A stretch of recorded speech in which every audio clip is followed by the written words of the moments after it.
Hey, everybody, and welcome to the inaugural musical Mavericks is what I'm calling it. And I am here today with my friend and colleague, Chryssie Whitehead. And I wanted, before we get started, hi, Chryssie, thank you for joining us. Thank you. I'm happy to be here. Well, I want to tell everybody a little bit about what this is about, and then we're going to jump right in with Chryssie.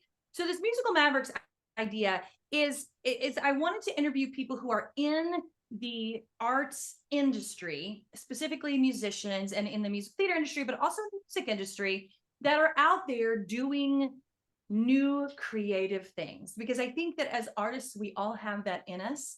And so what I wanted to do was bring on people who are out there doing it to help those of you who are watching this, who might have a seed of an idea and you think, maybe this could be something. We want to give you a little bit of support, of guidance, of encouragement on your journey so that you can see it through the eyes of somebody who's doing it and has done it. And so I couldn't think of anybody better to bring on first than Chryssie. And Chryssie, Oh, I'm first. I'm number one. you are the first. You are the first. So Chryssie and I met through our pal DJ Salisbury, who is also a Maverick in his own right. And at first, when I was actually doing a whole different sort of creative thing in Texas, as a performing arts studio in Texas, and Chryssie came and taught a weekend of classes for me. And what I loved the most, Chryssie, in watching you teach is it's like, not only are you a great teacher, but I watched you innovate in the moment. And there's a specific moment that I remember that I want to tell everybody about. And then I want to have you talk a little bit about this, and we're going to get into the creativity interview. Great.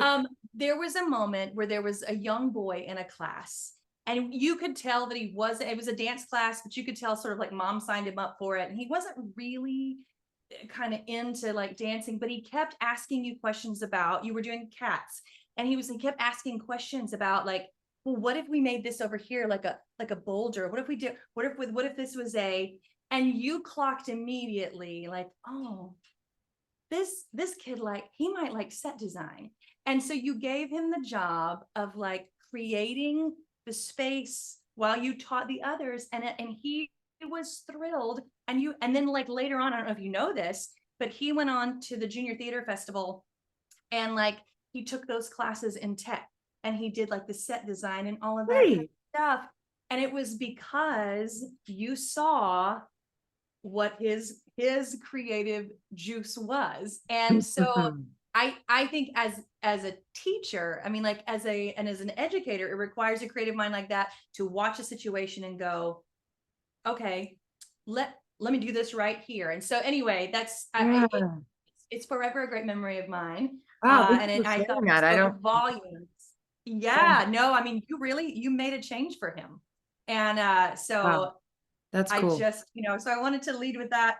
And Thank then, you. so I'm gonna hand it over to you. Tell us a little bit just about, I mean, your journey. We're gonna talk about Shonda here in a second, but I've been watching through. So Grey's Anatomy is my sit and check out sort of, but like, Yeah, watch yeah. and your episode with the dress came up the other day. It was just interesting that it came up right before we're about to do Right this. before our interview. Right Yeah. before our interview. So anyway, talk to us a little bit about kind of how you got your start, and then like Broadway and the TV, and then into the project you're working on now, which is kind of what we're talking Yeah, what we're about. talking about. Sure. Yeah. Hi. So, gosh, I'm from Columbia, South Carolina originally. I grew up going to LA and New York as a dancer to dance studios and training with the best people and on conventions and competitions. And then I got the Rockettes when I was right out of high school. And I did that 18 and 19 years old. And then during that, I was like, I don't want to only dance. Like, I've got to figure out what musical theater is like. And so I found AMDA, which was the school that I went to in New York City. And I did that for about a year and a half. And then I went on tour with Fosse.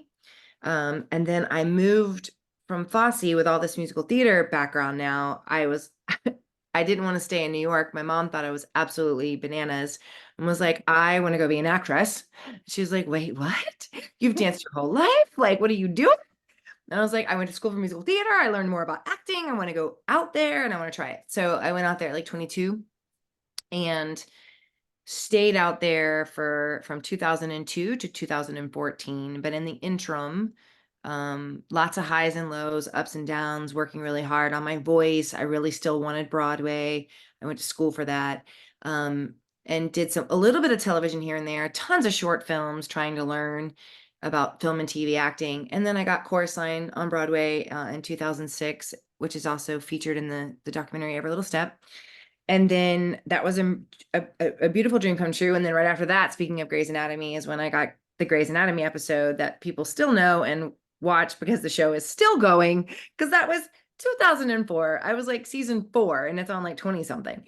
But really grateful for that opportunity. I really enjoyed my time. It was kind of like a comedic, sweet. I got to do a range of emotions in that. And then,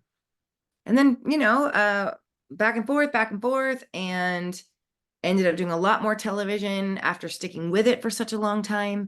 I directed my very first short film. I shadowed a director. So people would say things to me like, do you want to shadow me? And I'd be like, yes. Like, so I've always been a yes, like speaking of like Mavericks and people doing all kinds of things. I've always been interested and curious in everything. How do you make that film? How do you make that be the honest thing that you can be as that person? And got really excited and watched and had some amazing acting teachers too. That also helps my teaching now, because we're all standing on the shoulders of giants, of people that came before Absolutely. us, right? Yes. So it's never just us. And then I left. I went back, and then I came back again for good, and then started directing and choreographing too. So I worked a little bit in Seattle, had a good little stint in Seattle, and then they had me back, and I choreographed my very first big show. Grease, like with 15, and all of them were, so all the leads were dancing and acting in it. So it wasn't like a big ensemble. It was more, and I loved that. And then I moved to New York and with my now husband, and I ended up doing Chicago on Broadway and understudying Velma, and that was really cool. And then after that, made another change. I went to be a public school performing arts teacher for Indigenous middle and high school students on the Cherokee Reservation in North Carolina. So I directed them in Shrek and Aladdin and Into the Woods, and I got a whole nother experience of a can of worms of my life. And in the interim of that, I got asked to put myself on tape for West Side Story, the film, and that was random. And I got it, and I was at the dance at the gym and just kind of there as like a filler, but got paid as an actress, so I won't shy away Yeah. from that. And it was Steven Spielberg, that was cool. And the dancers were amazing. And that was weird because then you're like, 10 years ago, I probably would have been in this show, like as a dancer, but you get older. And I have cat eye glasses, and it was really cute. It was really fun. And then leading to I stopped performing in 2017. So it's a little bit different from where my intention is coming for the show that you're hearing. Whereas some of the artists that may be watching this, most of you guys are probably, in the process of your career and thinking of different ways of how you can broaden it, change it up, switch it up. 10 years ago, my manager, who's passed away as well, would have been like eating this up for my career. But Mhm. it's really a little bit different. It didn't come about because I want, like, I'm out now performing, but it really is my give back show. Because I'm coming out with a very personal story. So it's actually not something that I really would per se want to do all the time. Yeah. Um, but I'm super proud of it because it started out as a very little seed, and it started out with one person saying to me, what are you doing with your story? Like, are you writing it? Because my story of having bipolar disorder and unraveling that diagnosis at 38 was really tricky. And so about 3 years into my diagnosis, I still was pretty quiet about it. And this woman who I call my arts angel, who is the lead producer, and now she calls herself the mission mover of our show, has pretty much funded this show. So I did not come to her and say, will you fund a show for me? So again, it's almost like write it, go for it, get it out, rather than thinking of, well, who do I need to talk to who has money? And there's also a certain kind of like to that, and I've always been Yeah. uncomfortable with people with money. Yeah. So I taught her daughter, and actually I taught I taught Kirsten's human, and her human is named Alex, and Alex is super rad.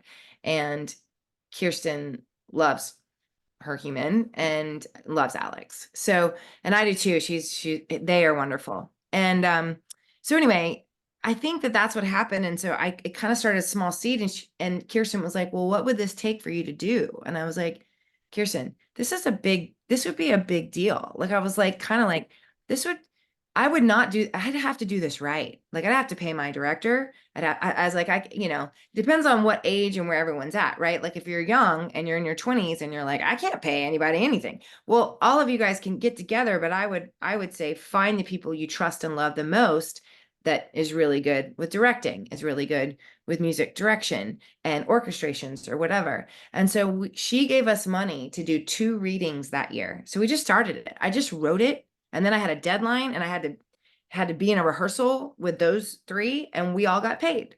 Well, I got paid way later, but they got, and I wanted to make sure that they got paid, you know?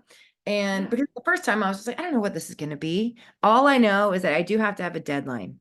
So I would suggest a deadline, right? Like if you're wanting to write Mhm. something, you got to give yourself like, so I gave myself January, February, March for 1 quarter. I gave April, May, June, another quarter. And then we went back into the studio in September, October, and we had a show November.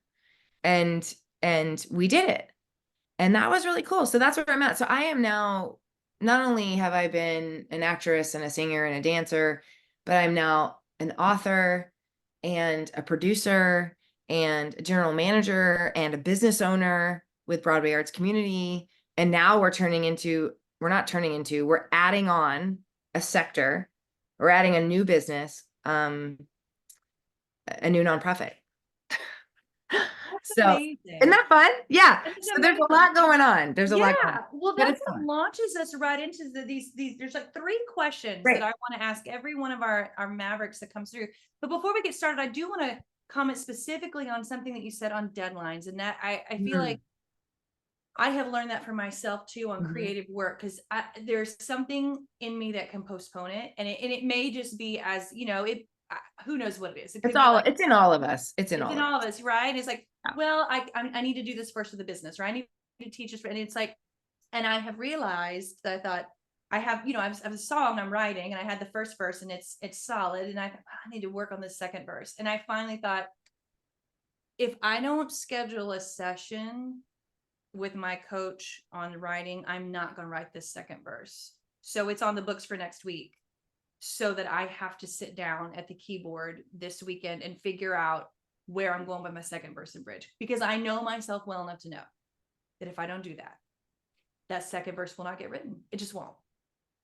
And I think that's And smart. so, And I think that that's all. I mean, that is all of us. That it really is. And if we can figure that out sooner than later, have somebody be there to hold you accountable. yes, the accountability is, oh, yes, Everything. it is key. Well, so let's talk through these 3 questions, and then what comes out of it comes out of it. So, Great. speaking of Shonda, so I'm going to read a little quote by Shonda, and that's one of my favorites. She calls it the hum. People call it different things, but she said, the hum is action and activity. The hum is a drug. The hum is music. The hum is light and air. The hum is God's whisper right in my ear. And when you have a hum like that, you can't help but strive for greatness. You can't help strive for greatness at any cost. So my question for you is, what helps you access your hum when you're in the creative process? Like, what leads you to it, and how do you know when you're there? Oh, good question. Uh, I'm a truth seeker.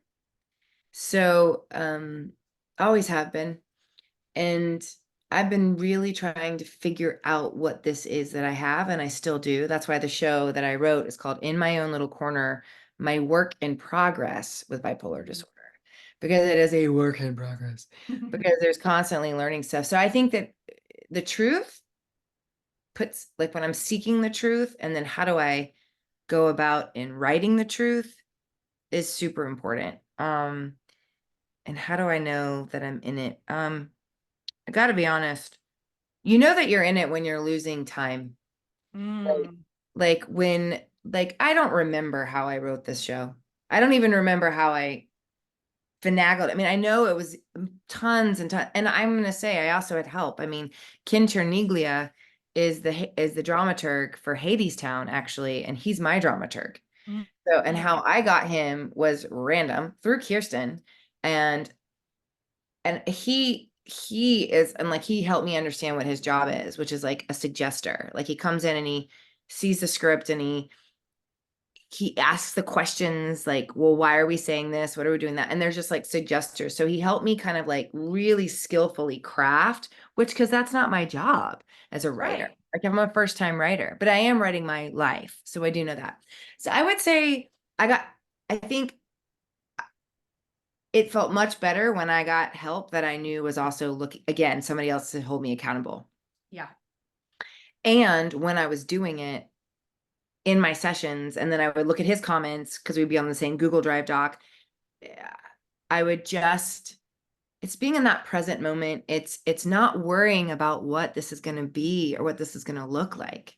Hard to do with Yeah, because that requires releasing outcomes, and that's a difficult thing, it right? is. It is, but I think releasing outcomes is the best thing. Absolutely. I have no idea that I'd be going on tour with it. And now I'm on my, we have 3 more cities to go, and that'll be like 8, 6, 7, 8 cities plus and including 2 shows in New York. So that's 9. Um, so yeah, I would say it's more when you're in the hum of it. Now, I could not do this show, Shannah, without the people that I've brought into the team and the community and the family that we are. Mhm. Like everybody knows their roles really well. And I mean, I'm constantly humbled by the people, my friends, and now they're now my friends, even though we're work family. It's definitely a work family, but there's something about what we're doing because everyone believes in the mission of our show. So there, it doesn't feel very like Chryssie Whitehead's putting on a show, like, and Right. I'm part of her team. It's not like I'm something that's trying to come back to Broadway. So it's different, which is what I wanted. Yeah. My mom always, she's Yeah. on now, right? My mom always taught me the importance of giving back. And I Mhm. think, and I know we do that, like as educators and passionate and coaches and stuff like that, we are giving back when we give. And this was just a different way of giving back, where I really flip the show on its head to the audience so that they feel like it's a shared experience. And that's where things are a little different than what we're used to seeing. I mean, that's been the feedback. Thank you for coming out and doing a check-in at the beginning of the show. You really laid out the expectations of where we're going to go with you. And because I've been that girl that was really self-indulgent and all I did was think about myself all the time. And I don't like being that girl, Yeah. you know. Well, I mean, that's a great self-awareness. And I think we probably all were, we all have been, Yeah. and I can Well, still we do it have to be sometimes. in some Yeah. way. In some way. Yeah. There's be a little bit of ego if you're going to make it and do what we do in this industry.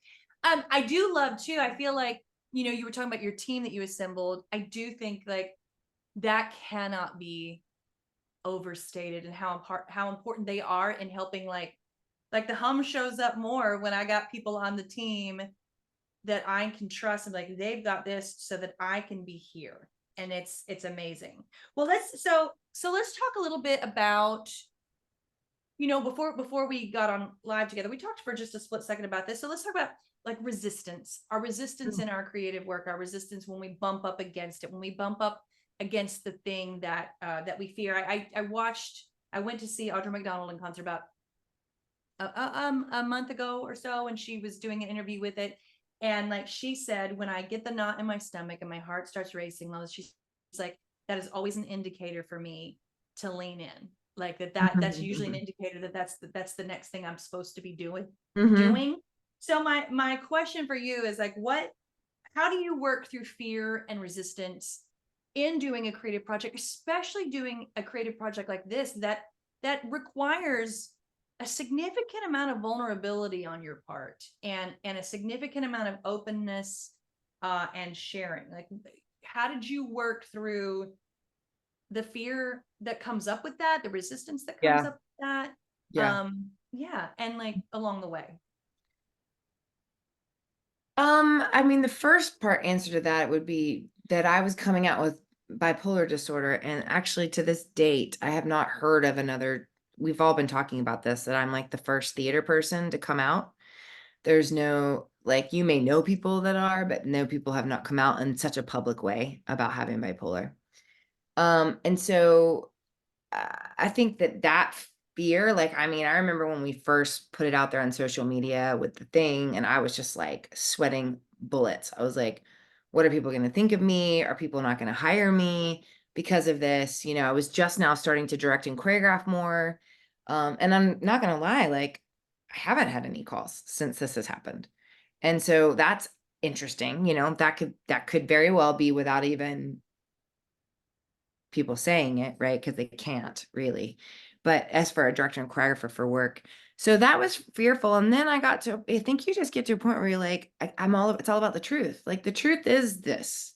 This is my truth. There's also truth in that what people may not know, or people do know, depending on how well they know me. I'm managing my disorder very well. You know, I don't get as high and in people's faces and fun and manic and, you know, just like fiery. And, you know, I don't do that because I have medicine and I have therapy. So I think that it's the balance between, like, you know, the people that do know and love me, and the people that will take a chance on me and see my passion and see my work ethic, you know, then those are the ones that I'll work with.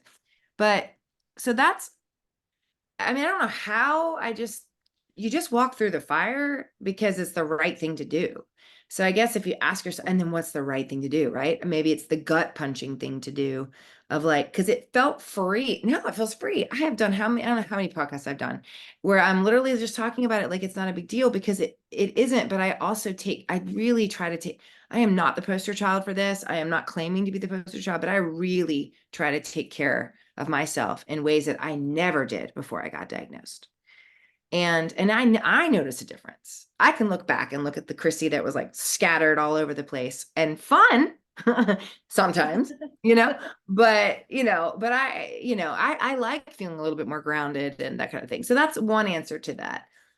You know, then the show happened, and then people's response was so beautiful, that as long as I know that people are being affected by it, like, not to be telling me how wonderful I am, but if it's thought provoking and they feel like they want to become a detective in their own mind, like, so I really I say we as a collective, create a very theatrical piece that's very thought provoking.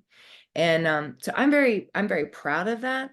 And so even in our darkest times, I just said this morning to our team on a voice text, I was like, wow, I think our show might be bipolar, because we have experienced like the highs and highs of what people are feeling afterwards. Because I do a talk back after the show, I talk to people, and then we experience literally the next day a venue telling us they only have 12 tickets sold to our performance and they might cancel us. And I'm literally like, oh my God. And so there's some fear right there. What if people don't come to your show? Yeah. People aren't wanting to come to the show. That is the honest truth.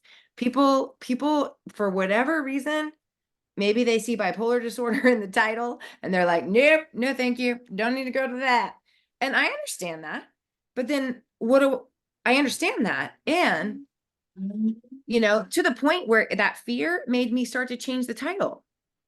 Oh, wow. Because I was like, well, maybe we should change the title, because this has happened to 3 venues already.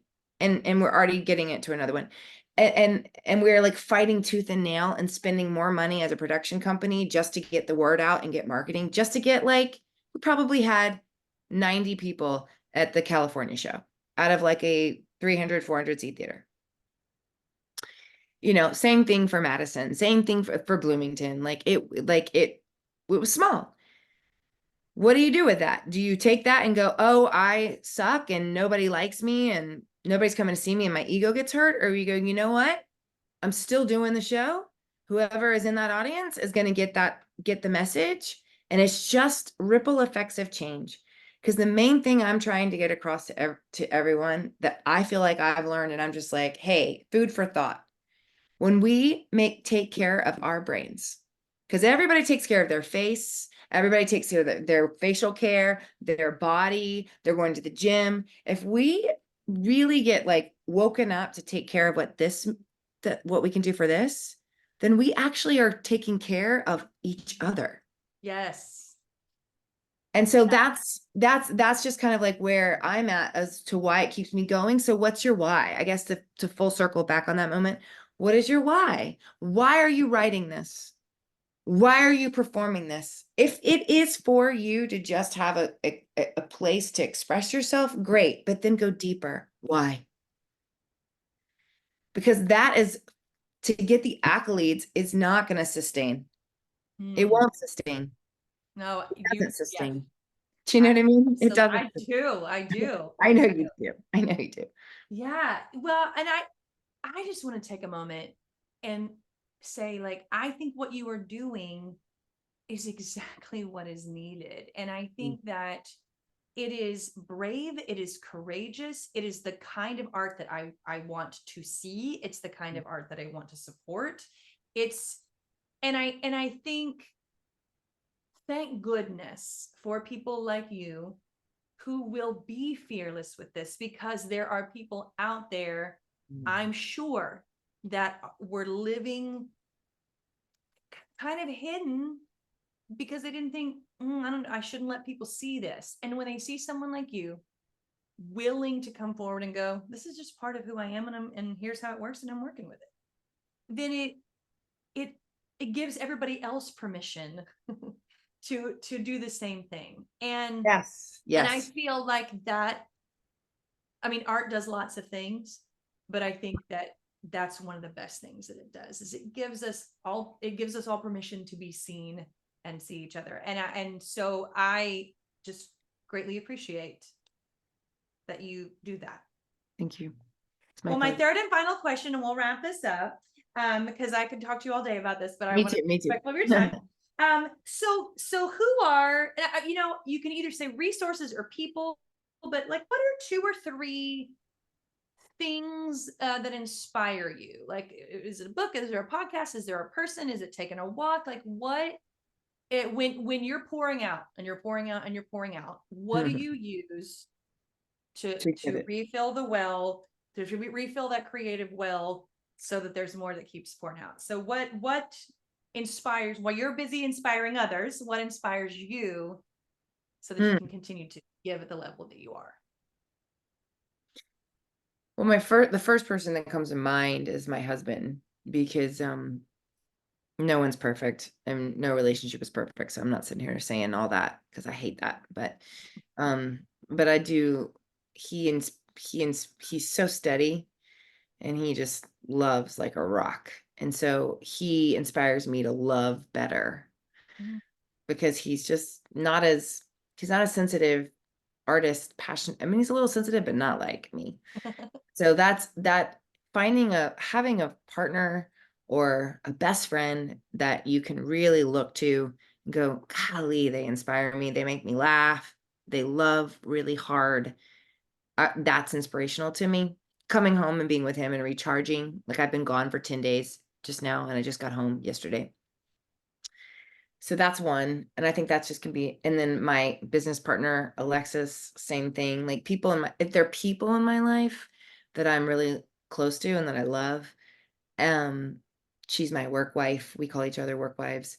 And she has two children and she has a totally vastly different life than me. And yet she's so passionate about art and the work and how it affects people's lives. And so we're on this like cool journey together. Um, and then funnily enough, I get recharged when I'm working with my BAC artists. I get Mm, recharged. I get that. Yeah. Yeah, exactly. Right. Like there's something about Yeah.